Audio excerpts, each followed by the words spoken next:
en 7NN prenem la paraula, en esta ocasió de la mà de Marisol Sales Jiménez. Ella és escritora i en l'actualitat ja, i dic ja perquè és recent, periodista. Marisol, bienvenida al programa. Muchas gracias, encantada de estar aquí.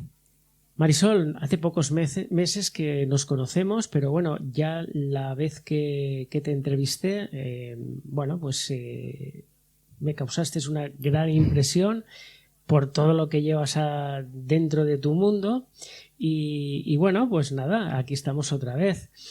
Marisol, vienes a compartir con todos nosotros pues una gran noticia, y es que el Ayuntamiento de Alfafar te ha otorgado el reconocimiento del premio 9 d'octubre.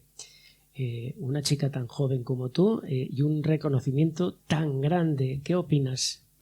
Pues la verdad es que todavía no me lo creo. No creo que todavía haya pasado. Creo que todavía tendrán que pasar unos cuantos meses y ver las fotos, ver los vídeos y darme cuenta de que sí, que el Ayuntamiento de Alfafar me ha otorgado este grandísimo reconocimiento. Vale, para que te otorguen este reconocimiento, evidentemente tienes que hacer algo, porque por nada no dan los reconocimientos. Ya lo creo. Con lo cual, quiero que aproveches la ocasión para definirte como persona profesional. ¿Qué es Marisol Sales? Pues yo me defino a mí misma como escritora, periodista y conferenciante, porque son en las tres esferas en las que me muevo. Sobre todo, bueno, desde los 14 años, ahora tengo 22, publico novelas desde los 12. Yo no quería decirte tu edad por si acaso, pero bueno, sí, lo has dicho tú. Sí, 22. Y bueno, es que claro, parece que no, pero ya llevo bastantes años tanto escribiendo como publicando, y prácticamente también desde el principio hago charlas y conferencias para la motivación a la escritura y a la lectura. Y bueno, como bien dices, desde hace unos meses también soy periodista, ya ejerzo. Entonces, bueno, yo creo que sobre todo lo que es el reconocimiento del 9 d'octubre viene pues por la trayectoria literaria y porque también desde los inicios, como te comentaba, me he dedicado mucho a poder promover la literatura tanto en centros como en ferias del libro, etcétera. Y quiero que me hables de una cuestión que en este momento es importante para ti, porque evidentemente tú tendrás ahora tus tiempos libres de escritura, nuevos libros, nuevos proyectos, pero me tendrás que hablar de la revista Telos.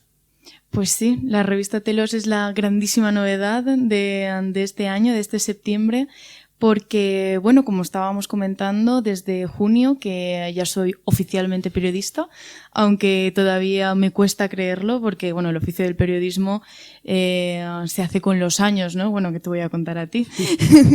Pero sí, ahora mismo estoy trabajando como redactora en la revista Telos, que es de Fundación Telefónica, y la verdad es que junto al equipo estamos pues llevando hacia adelante la revista, que es científica, tecnológica y humanística, tanto en papel como en digital. Así que puedo decir que día a día estoy aprendiendo muchísimo, tanto de la gente como con la que me rodeo, como todos los artículos que tengo que leer y publicar prácticamente día a día. Así que está siendo una experiencia muy, muy, muy chula. Y ahora una pregunta tópica. Tú eres valenciana. Sí. Pero ya llevas algunos años viviendo en Madrid. Sí. Con lo cual, tu corazón lo tienes partido. Sí, ¿vale? Totalmente. Amas a las dos ciudades. Sí. No te voy a preguntar lo que se le pregunta a un niño, ¿qué quieres más, a tu papá o a tu mamá? No, pero ¿cuál es la relación que hay entre Madrid, Valencia y Marisol? Pues la verdad es que disfruto ambas, porque como bien dices, desde hace ya unos cuantos años vivo en Madrid, por lo tanto Valencia cada vez más la asocio a la ciudad en la que me crié, cada vez veo en ella más mis raíces, de hecho toda mi familia sigue viviendo aquí en Valencia, entonces cuando vengo lo veo más como en unos días de relax, de disfrutar de la familia, de quedarme en casa, de estar bien cuidada. Y Madrid es una ciudad que yo al menos relaciono como muchísimo más bulliciosa, más rápida, con más mezcla de personas, y es al final una ciudad como que yo relaciono más a la familia que yo he creado en estos últimos años, es decir, mis amigos. Y también he reservado a una Marisol, digamos, quizá incluso más adulta, ¿no? Porque allí no solamente soy escritora, periodista y conferenciante, también soy ama de casa, también salgo a hacer la compra. Entonces es una Marisol muy diferente que ni siquiera creo que mis padres llegan a conocer del todo, claro. Claro, porque cuando se vive separado de los padres, Sí. ¿vale? Se produce el efecto de bajar de la diosidad, ¿no? De ser el dios de la casa a Sí. ser algo terreno, ¿eh? Es decir, Ser el plebeyo. a ir Sí. al supermercado, a ir que me falta el jabón, y eso, cuando estamos hablando de un conglomerado de literatura, ¿no? De algo, Sí. De un halo, al final dices, también tengo que tocar el suelo. No, ya lo creo, y que he aprendido a hacer un montón de cosas porque yo llevo viviendo fuera más de 4 años y, bueno, mi madre tiene anécdotas para aburrir de los primeros meses, de llamarla y decir... ¿Cómo se hace huevo? Sí, ¿cómo se friega el suelo? ¿Cómo friego? Y quedarme encerrada en una esquina y decir, es que algo he hecho mal porque ya no puedo salir de aquí. Y así un montón de anécdotas que podría contarte. Es curioso, es curioso. Sí.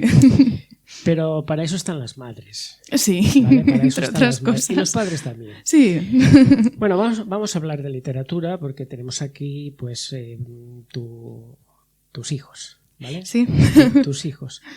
Evidentemente, tú empiezas con un trabajo del instituto y es como la primera reseña que te inspira el primer libro, ¿no? Sí. O sea, de hecho el primero es el que te he traído aquí, La Noche Roja, el primero de las Crónicas del Ángel, que ya le sigue La Vindicta, se llevan muy poquito tiempo, porque cuando puse fin a La Noche Roja me quedé tan desamparada de decir, he terminado mi primera novela, ya ves tú que yo en ese momento no pensaba en publicar ni nada, tenía 12 años, y fue poner fin y capítulo 1 a La Vindicta. Entonces, desde ahí, desde La Noche Roja, que no he dejado nunca de escribir porque es mi forma de vivir, es algo que me hace feliz y es lo que me ha permitido avanzar como persona y como profesional. Entonces, yo si no fuera escritora creo que no sería nada. De todas maneras, sí que he visto que últimamente has abandonado un poco el tema lectura. Y que te has reenganchado un poquitín, porque Sí. siempre, más lo hablamos, Marisol, para ser una gran escritora tienes que ser una buena lectora. Ya lo creo, o sea, porque a mí cuando me preguntan, quiero ser escritor, ¿cómo lo consigo? No es como cualquier otra profesión que puedes embarcarte pues en una carrera o en un ciclo formativo, lo que se necesite, sino que realmente tienes que ponerte a leer a los grandes, a lo mejor a medianos, a pequeños, pero leer es la única manera que tenemos de aprender a escribir. Y sí que es verdad lo que comentabas, que poco a poco ya he dejado de leer un poco porque la carrera me absorbió totalmente y sí que seguía leyendo, pero lo que se me mandaba desde la universidad, y desde hace poco me he reencontrado con el yo lectora de dejarme recomendar por gente que sé que le gusta leer, como puede ser mi hermana, o irme a una librería, o incluso consumir influencers a través de Instagram, influencers que se dedican a recomendar libros, a recomendar literatura, que ahora está muy de moda y la verdad es que hacen un papel actualmente ya fundamental. Entonces sí, desde hace muy poquito que me he reencontrado con ese yo lectora de leer por placer y no a lo mejor por obligación o por tener que llegar a algo, ¿no?, en la universidad. Yo te descubrí en redes sociales, sobre todo en Facebook, después navegas en tu web. Y a mí me maravilló la grandísima información y toda fiel y exacta de lo que es una escritora, de su obra. Y yo dije, ¿cómo puede ser que lo tenga tan cuidado? Es decir, que profundices tanto en este tema. Y después digo, claro, es la edad. Es la edad. Los escritores no todos tienen esa capacidad. Sí. Y la edad tuya es para hacer estas cosas. Sí, aparte de que también es un trabajo de muchísimas horas, es un esfuerzo muy grande, que de hecho hay días que acabas agotado y dices, pero si ¿qué ha pasado durante el día que he hecho? El estar muy activo en las redes sociales, el estar consumiéndolas continuamente. Y en mi caso, yo no solamente llevo las redes sociales sola, porque creo que en estos momentos de mi vida sería inabarcable. En este caso tengo la ayuda, más concretamente sobre todo de mi padre, aunque sí que es verdad que mi hermana, que es incluso más joven que yo, por lo tanto, todavía es más generación de redes sociales. Perfecto. Pues claro, entre todos intentamos llevarlo hacia adelante, porque como te digo, si lo llevara sola, creo que actualmente sería inabarcable, totalmente. Pues, ¿cómo se llama tu hermana? Mi hermana Norma. No, pues bueno, algún día la entrevistaré porque es la persona que lleva las redes sociales de la gran escritora. Y al final... te costaría, porque es muy tímida y es muy introvertida y se pondría toda roja. Bueno, antes de entrar en Incendio en la nieve, quiero preguntarte por una cuestión que es importante. Las ferias del libro, ¿vale? Sí. Las ferias del libro, para mí creo, te lo pregunto, que son como verle los ojos a la gente que está al otro lado del libro.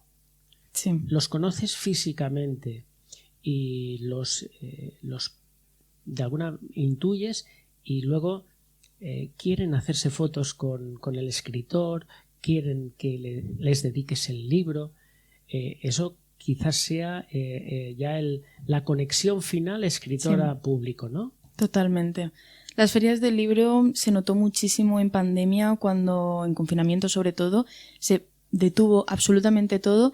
Y sí que es verdad que lo que hablábamos de redes sociales, ¿no? Se hacían directos en Instagram, se hacían otro tipo de como de eventos para tener ese contacto, pero Aunque no tenía nada que ver. El canal Cocina hizo mucho daño. Puede ser. Yo, como soy escritora, yo todavía estoy aprendiendo a freír un huevo, yo no lo sé. Pero sí que es verdad que cuando volvieron fue cuando noté verdaderamente lo necesarias que son, que no lo supiera de antes, pero de repente quedarnos sin ellas y que volvieran poco a poco además, me sentí privilegiada de volver a tener ese contacto físico. Incluso hay muchos que te piden por favor darte un abrazo, como bien decías, una foto, el dedicarlo y el simplemente a lo mejor poder hablar con ellos un par de minutos sobre lo que hacen, quiénes son, cómo les llegó la novela. Y la verdad es que es una cosa que cada cierto tiempo, al menos desde mi posición, yo necesito, porque ser escritor es una profesión preciosa, verdaderamente, pero es muy solitaria. De hecho, yo ya cuando envío el manuscrito a la editorial y empiezo a tener ya el contacto con la editorial, con las correcciones, haciendo la portada, ya se agradece porque hay alguien más al otro lado. Sí. Pues imagínate en las ferias del libro y en las presentaciones, es impresionante, es muy bonito. Sí, esa es la verdad, porque la soledad del escritor es terrible, ¿no? Las noches, cara al ordenador, esa luz íntima, sí. Que aunque es muy bonita, ¿no?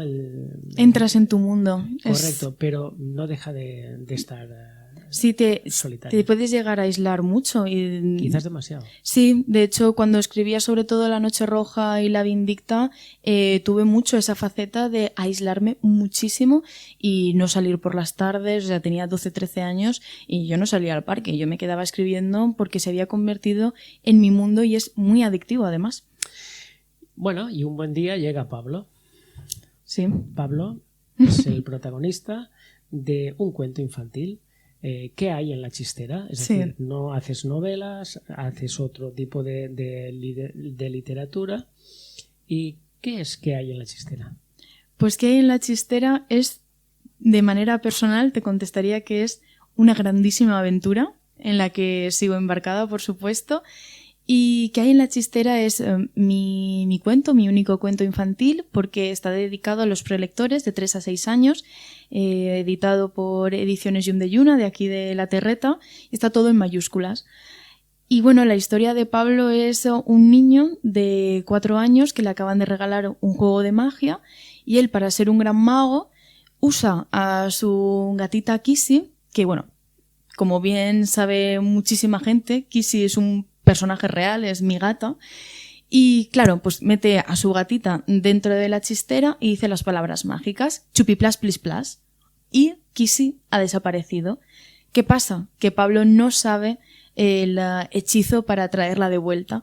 Así que se mete dentro de la chistera y viaja a un mundo lleno de animales con los que tendrá que hablar uno a uno y preguntarle si han visto a su gatita Kissy. Claro, lo más divertido del cuento también, entre otras cosas, es que estos animales tomamos lo que es su característica más distintiva, como que la liebre es muy rápida o que la jirafa es muy alta, y con ello formamos sus profesiones. Por ejemplo, la liebre es la conductora del autobús que va hiper rápida por este mundo, que se ve en la ilustración a Pablo asustado incluso de lo rápido que va la liebre.